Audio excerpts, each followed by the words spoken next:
Hi, I'm the Space Quest historian, and welcome back to the Colonel's Bequest with my good friend Josh. How are you doing Hey again? everyone, Hey, I'm doing great. yeah. It's been a whole week, hasn't it? Wow, what a week. We're still wearing the same clothes. We're disgusting, aren't we? Hey, I've washed my clothes. I just happen to wear the same thing. Want to Yeah. maintain consistency. Me too.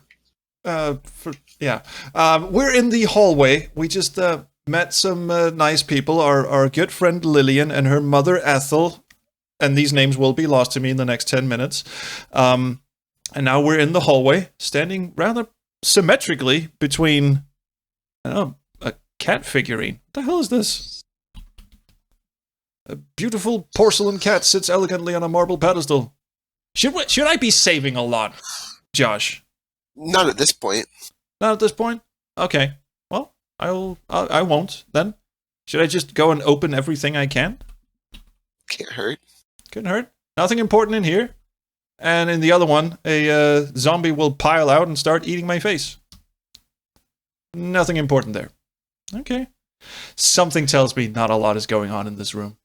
Well, you did make reference to something last episode. Keep that in mind. Oh, the chandelier. Oh, not just that. Something else about the room that Laura shares with Lillian that you mentioned, and My short term. it's connected to that hallway. It's connected to that hallway, yeah? Well, Yes. there's a modern bathroom that's been installed in this old, not modern by 1920s standards. So, another thing that just occurred to me is that I didn't type open door. I just went in it and it opens on its own. It does that. The game does that for all the doors. Although, if you do want to see a fun little Easter egg, you can save your game. Yeah, I will. Starting out.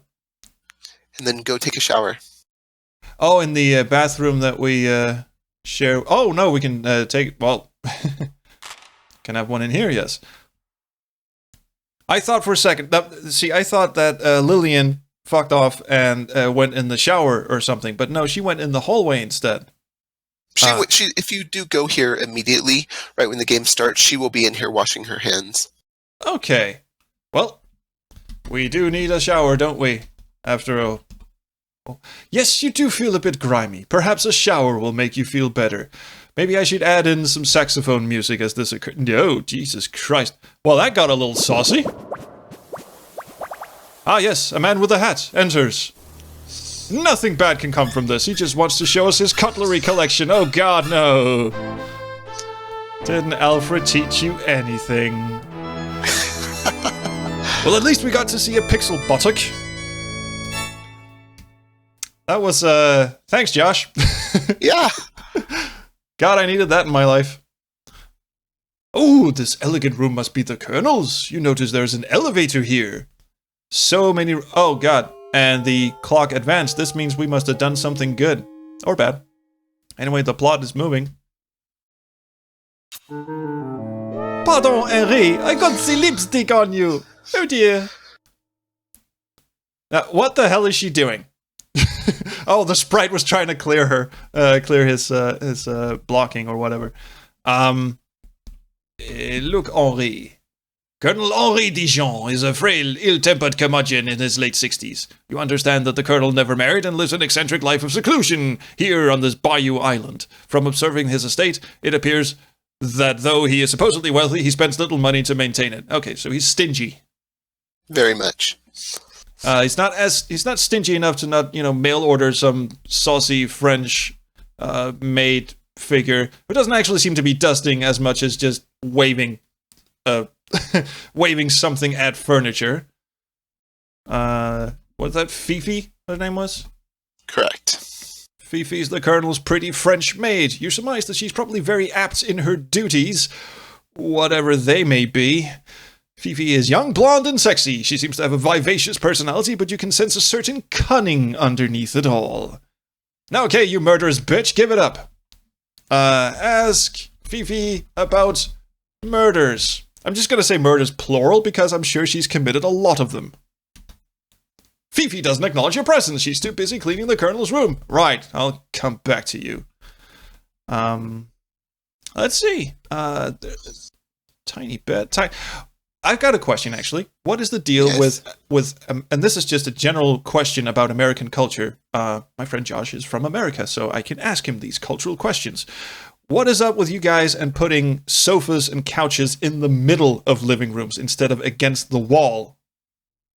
I think it just allows for more of an intimate collection. So, for example, our sofa's in the middle of our den, and the reason we did that is so it allows us to, as a family, sit close and be able to watch the TV and not have to sit, because our den's so large. If we put it against the wall, it would be on the very far side of the room, and you wouldn't even be able to see the TV very clearly.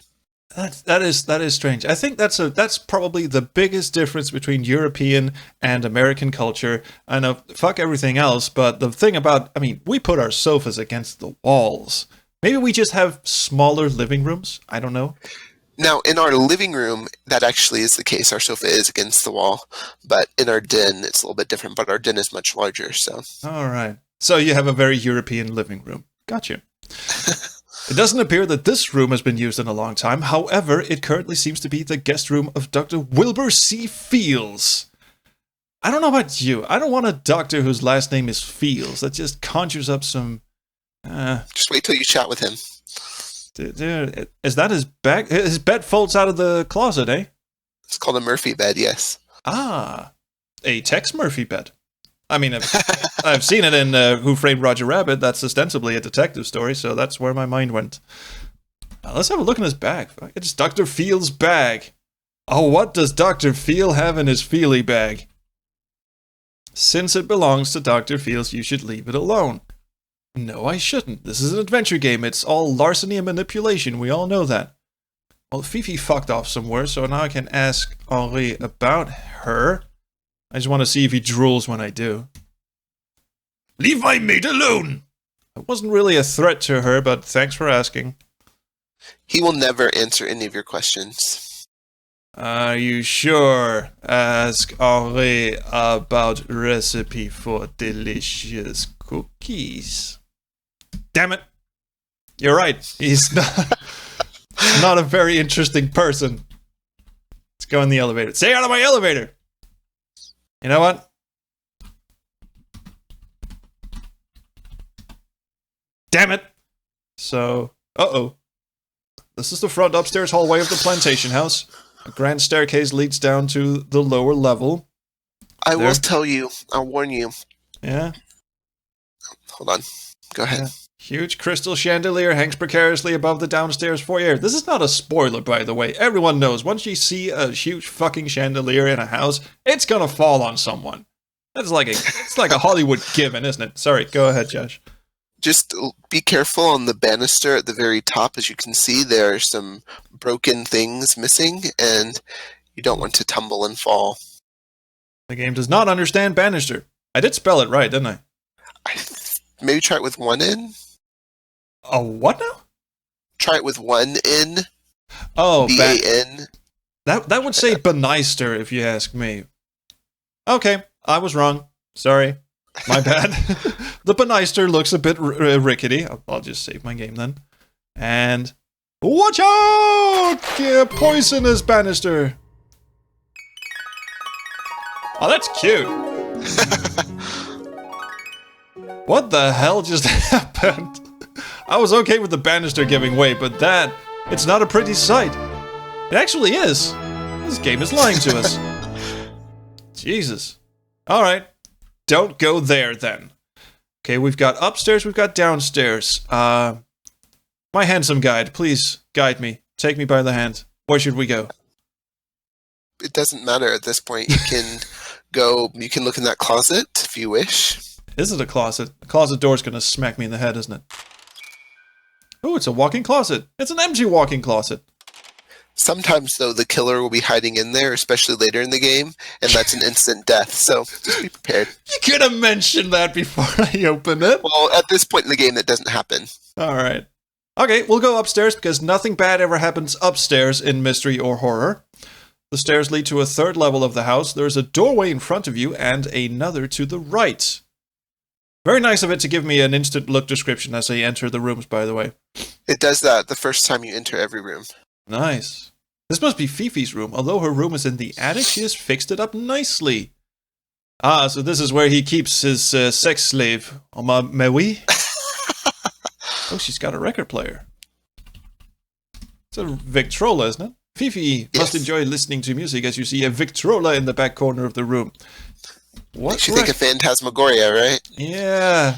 Oh, thanks for bringing that up. The record does... I just wanted to look at it. Come on. Yeah, it's a record, but can I read? Jesus, you don't have... Oh, my God. Oh, this is the front downstairs hallway of the big house. A grand stairway leads upstairs. You mentioned, just talking about Phantasmagoria, Roberta Williams actually did... There's a lot of similarities between this game and Phantasmagoria. They have quite a few unique similarities. I think Roberta came up with some, and this in and of itself also has similarities to Mystery House, her very first game. Yes. Yeah, most people know Roberta Williams from King's Quest, child-friendly, family-friendly computer games. She did start out in the horror genre, that is not an exaggeration. Although Mystery House was more like stick figures and, yeah, well, stick figures, really, and a very contrived murder. Yes. But this is pretty much a throwback to the first ever graphic adventure game, Mystery House. We gotta give Roberta credit where credit is due. She did pretty much invent the graphic adventure game genre. Yes. With stick figures. This is the back downstairs hallway of the big house. Double French doors lead out back. Oh, mais oui, we love us some French doors. Yes. Oh, fuck, I was about to type open, and they just did that on their own. Out the back door, a garden path encircles a small statue, then continues on through a lovely rose arbor? Is that how you say that? Correct. Not a fancy word for a garden. Oh, it's real creepy and dark out here. You shiver at the thought of venturing outside alone. Perhaps you ought to go back inside. Yeah, you know what? The narrator's got a point. Oh, shit. You feel better now that you're back in the house. It was scary out there. All the roses and the statue, and my God. Yeah, I got thrills. How about you? It's not that bad. You'll have to spend quite some time out there, I'm just going to warn you. Too bad the armory's locked. The use of exclamation points in this game is really jarring sometimes. Ooh, this old kitchen has a nice big house. I mean, the other way around. Right now you see Celie washing the dinner dishes, while Beauregard has found a warm spot by the stove. Okay. Well, this is a plantation, and we're not going to go down that road, but... Hello. Celie? She's the Colonel's cook. She's an overweight black lady. Oh, come on. I mean, I was trying to stay away from controversial topics where we go straight into fat shaming. Seems to be distant and unfriendly, as all overweight black ladies, I guess. Gonna cut that bit out. However, you sense that she's probably a very nice person, just minding her own business. You've heard that Celie practices voodoo, and you wonder about this. Are you fucking kidding me? No. Where have you heard that? Is that... I guess Lillian. Lillian is very close to Celie. Okay, so ask Celie about voodoo. I should cut in Tim Curry at this point. What can you tell me about voodoo? What do you think I care about it? She has a gruff voice for some reason. I don't know. Let's do that again. No. Okay, we'll ask her about Lillian. That was her name, right? Lillian? Yes. Don't want to talk about her. Well, they're not that close, apparently. Celie is very rough. You have to befriend her at some point in the game. That requires obtaining something. Taming her dog, statue, creepy rose garden? Obtaining. Okay. See, nothing special. Well, steal everything. You were taught better than that. Okay. No. I didn't mean to do that. You're standing at the northeast corner of the house right outside the kitchen. Beside the kitchen, you see a dog house and a cellar door. Cellar door. Very nice word. Let's go back inside. I have a feeling every time you exit a room, the game just goes through a lot of checks to see if it should mess with the room. Is that right? Or is it running on like a real world timer? I don't know, actually. I don't know what this is. So that's why I'm really worried about leaving rooms, is because I think the game is, when I re-enter the room, the game is going, should I check, has she already been in this room? Yes, that means I should move this character here and this character here and stuff. So well, they did do that with Fifi. Yeah, they did. I'll bet there's something under the table.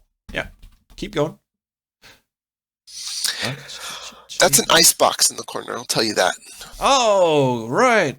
I wonder if there's a murder weapon in there. Open icebox. Aha, a leftover soup bone. As it might come in handy, you grab it and take it with you. Okay. Didn't even have to, like, make that decision for ourselves. It's just like, Laura, she's fucking hungry. Off with the soup bone. I'm just gonna save here and give soup bone to dog. You give the bone to Beauregard, who eagerly begins to gnaw on it. That is a puzzle, and you just, unfortunately, solved it incorrectly. Yes. I imagine. I mean, it seemed a little too easy somehow, and also wrong. So, that's the magic of restoring save.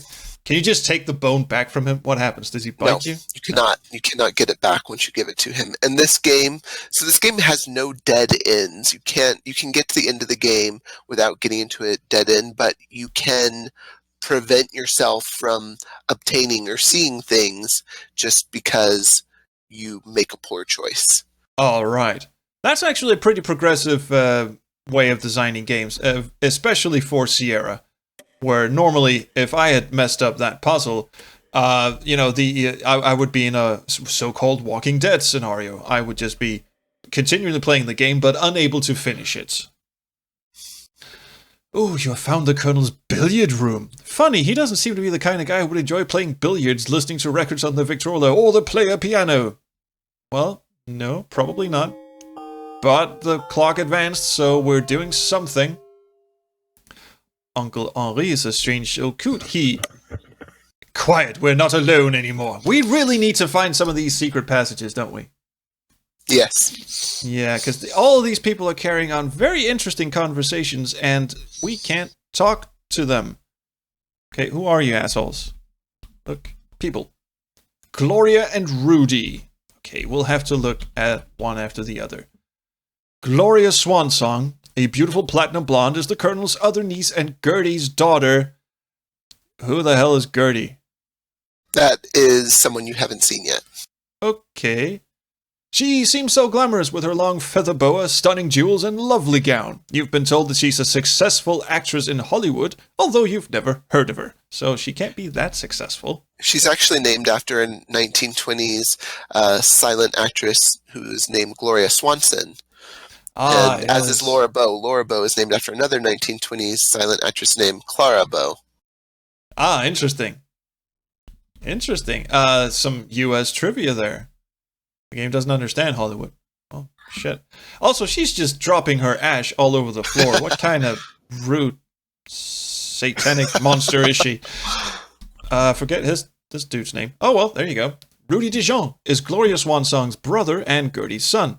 You surmise that Swansong must be Gloria's stage name. Terrible stage name, considering what a swan song actually is. Your last performance, right? Yes. Yeah, that's not too good. Rudy is a handsome man, and any woman would be attracted to him, and we do mean any. So if someone out there is not attracted right now, you are doing it wrong. Somehow. But you sense an undercurrent of hostility in Rudy, a sense that he should not be crossed. Okay. Slowly backing away then. So if I start asking them about stuff, then they will give me some very perfunctory responses until I can get in the secret passages and eavesdrop on him. I'm guessing. Yes. Yes. Go. Be careful walking in the middle of that hallway, because that's what causes the chandelier to fall. I will tell you that. Before you go into any other rooms, though, do you want me to help you try to find the secret passages? Yes, please. It would be such a good closer to this episode. Okay, so if you go up one screen, Yeah. towards the top. Do you notice anything symmetrically about this room that was the same upstairs? Not necessarily the exact items, but symmetry-wise, anything that looks similar to the way upstairs by the bathroom was? The mirror. Okay. The mirror actually has a reflection. That is really interesting. Very well done. The mirror. Okay. Push. Mirror. Fuck me! You push on the oval mirror until your stuntsman find the mirror opens to reveal a secret door. Da-da-da! You have found a small hidden room in the house. So Excellent. each of the things on the walls in that screen and the screen above it, if you push it, it will reveal the secret passage. Now, you have to be careful, I will tell you, in the secret passages. There are 4 of them in the main house itself, and there's 2 upstairs which you can use to spy on conversations, and 2 downstairs, and each have portraits on either wall that you can look through. Before you look through the one below, that's going to advance the clock again. So you might want to go, if you want to spy on Gloria and Rudy's conversation, you're going to need to go out and push the clock instead, because they're on that side. Oh, Does that make okay. sense? Yeah, okay, so on either side of the hallways here, so the clock over here is also a secret passage. Yes, and that's also the clock that chimes every 15 minutes. Okay, so it's a multi-purpose clock. You pull on the grandfather clock and to your surprise find that the whole clock opens to reveal a secret door. And it plays the same fucking fanfare again. Da-da-da. Yes, every time. Yeah. Every time you go, it's like you win a consolation prize every time you open the door. Da-da-da. You're doing so well. Can I look through, because I can move up and down here, can I look through 2 different paintings? Yes. And is it just me? Is that supposed to be her collarbone, or does she have really high nipples? I believe those are her collarbones. Those are okay, fine. Do we look through her eyes or her collarbones? Her eyes. All right, just checking. You gotta check these things. Look through painting. What picture? You don't see any picture. Oh, come on. Help. You can type look hole. Oh, look hole. There we go.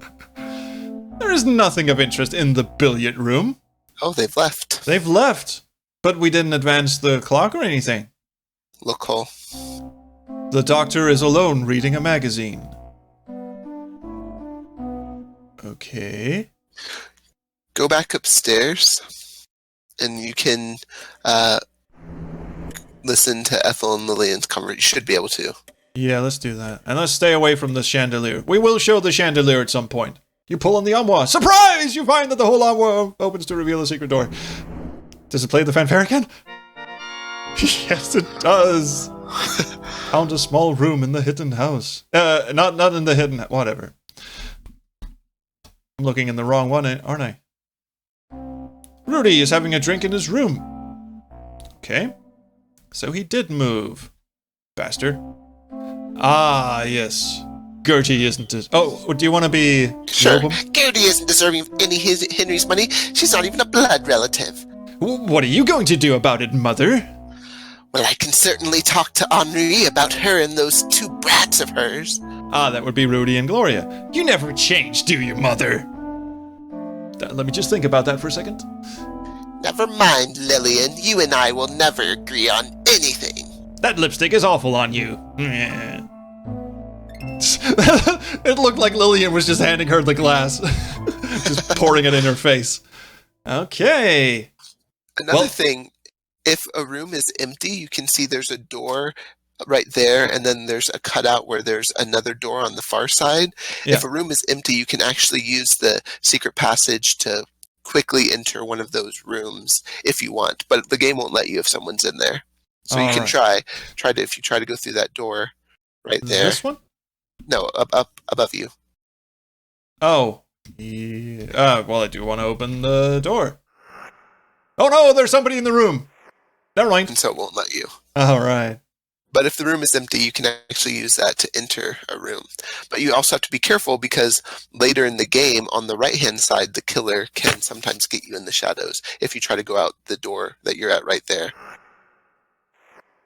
Okay, so I think we're going to end the episode here. We have found the secret passages, and we might get killed every time we wander into one of these, later in the game anyway. So, only in the far back corner.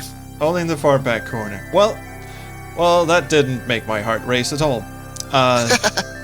So, I hope you've enjoyed this.